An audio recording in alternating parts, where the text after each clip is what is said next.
Hello, I'm Simon Roussanay, research scientist at Sintef Energy Research in Norway, and I've been working for the past 15 years on CCS, and more specifically aspects related to techno-economic and value chain of CCS.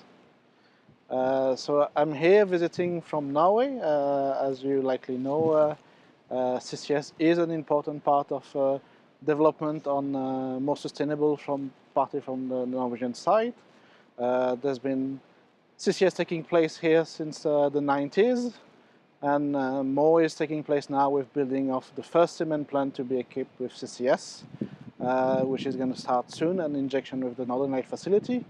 And I think the reflection from my end is that, of course, CCS deployment in Norway and Europe is very important, but we know that CCS is to play a key role in other regions, especially Latin America, Asia, and Oceania, and other parts. So I'm happy to be here and help discuss and support the deployment of hopefully CCS in Colombia.